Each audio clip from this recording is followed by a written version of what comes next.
Sudah 2 tahun Rusia dijatuhi sanksi dari segala arah. Bank diblokir, aset dibekukan, teknologi diputus, investor kabur, pasar ekspor ditutup. Amerika menggiring koalisi global untuk memboikot. Semua orang bilang, sudah, tinggal tunggu waktu. Rusia pasti ambruk, tapi faktanya bukan ambruk. Rusia justru bangkit makin agresif. Ratusan drone diluncurkan tiap pekan. Rudal ditembakkan tanpa jeda. Pabrik senjata bekerja siang malam. Pertanyaannya kini kenapa Rusia belum tumbang? Dari mana datangnya dana sebesar itu? Prediksi yang meleset total dulu banyak yang berteriak lantang. Sudah pasti Rusia akan kolaps. Sanksi Barat adalah hukuman mati ekonomi. Narasinya rapi. Ketika Rusia diputus dari sistem keuangan global, ditutup akses teknologinya, diboikot perdagangannya, maka tinggal tunggu waktu sampai Rusia runtuh. Tapi 2 tahun setelah invasi, yang terjadi justru sebaliknya. Rusia tidak kolaps, melainkan bermutasi. Ekonominya beradaptasi seperti organisme keras kepala yang menolak mati. Sanksi bukan senjata pamungkas.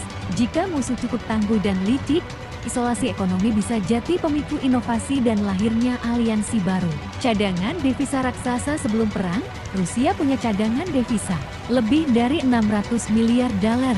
Separuhnya dibekukan Barat, tapi sisanya cukup untuk menjaga rubel dan mendanai mesin perangnya dalam jangka panjang. Yang mencengangkan, Rusia mengalihkan poros ekonomi secara total. Gas yang dulu mengalir ke Eropa kini dialihkan ke India, Cina, Asia Selatan. Diskonnya besar tapi volumenya tetap tinggi. Dalam perang panjang, arus gas lebih penting daripada margin keuntungan. Energi sebagai senjata kekuatan utama Rusia bukan teknologi tinggi seperti Barat, tapi energi, gas alam, minyak bumi, dan batu bara. Inilah urat nadi ekonomi yang terus memompa dana ke Moskow. Eropa memutus hubungan dan menutup pipa energi.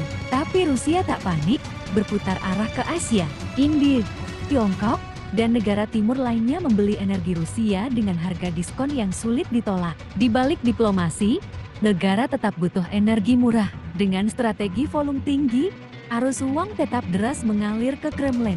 Industri senjata mandiri satu hal yang dilupakan analis Barat. Rusia bukan konsumer teknologi militer tapi produsen sejati. Sejak era Soviet mereka membangun industri pertahanan yang mandiri dan terintegrasi. Saat banyak negara harus mengimpor amunisi, Rusia masih memproduksi sendiri rudal, tank, peluru, hingga sistem pertahanan udara. Kekuatan mereka ada pada volume produksi dan ketahanan rantai pasok. Di masa perang berkepanjangan, itu menentukan siapa yang bertahan lebih lama. Contohnya, drone Shade yang awalnya buatan Iran, ini direkayasa ulang dan diproduksi massal di dalam negeri. Hasilnya drone murah, massal, dan tetap mematikan. Aliansi bayangan banyak yang mengira Rusia bertarung sendirian. Tapi kenyataannya jauh lebih kompleks. Di balik diplomasi resmi, ada jaringan kerjasama gelap yang jarang disorot media. Rusia punya aliansi diam-diam yang efektif. Iran memasuk teknologi drone Shade. Korea Utara menyuplai amunisi artileri dalam jumlah besar. Cina, meski resmi netral, tetap mengekspor komponen elektronik sipil yang akhirnya digunakan dalam sistem senjata Rusia. Strategi kuantitas brutal Rusia mengambil jalan berbeda. Kuantitas massal dengan biaya rendah. Drone kamikaze Shade harganya $20.000 per unit. Sistem pertahanan untuk menjatuhkannya bisa ratusan ribu hingga jutaan dolar per rudal. Logikanya brutal.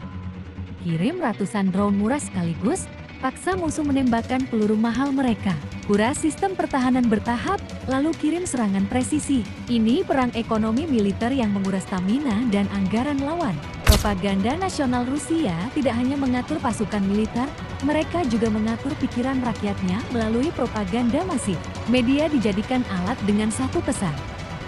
NATO yang menyerang kita, ini bukan invasi tapi pertahanan tanah air. Harga naik, ekonomi terguncang, tapi semua bisa diterima. Asalkan pabrik senjata tetap berdetak. Kesimpulan mengejutkan kalau masih ada yang berpikir Rusia akan tumbang cepat karena sanksi, mereka keliru besar. Rusia beradaptasi jadi mesin perang versi baru yang lebih efisien dan tahan banting. Mereka punya pasokan energi yang mengalir ke Asia, industri senjata mandiri warisan Soviet, jaringan aliansi dari Iran sampai Korea Utara, dan strategi kuantitas yang menguras musuh. Yang terpenting, mereka bermain untuk jangka panjang. Sekarang pertanyaannya berubah, bukan kapan Rusia akan kalah, Tapi siapa yang akan kehabisan tenaga duluan? Ukraina yang diserang, Rusia yang menghabiskan cadangan, atau seluruh dunia yang mulai kehabisan empati? Kalau kalian shock dengan analisis ini, like video ini, subscribe untuk konten geopolitik lainnya, dan tulis di komen.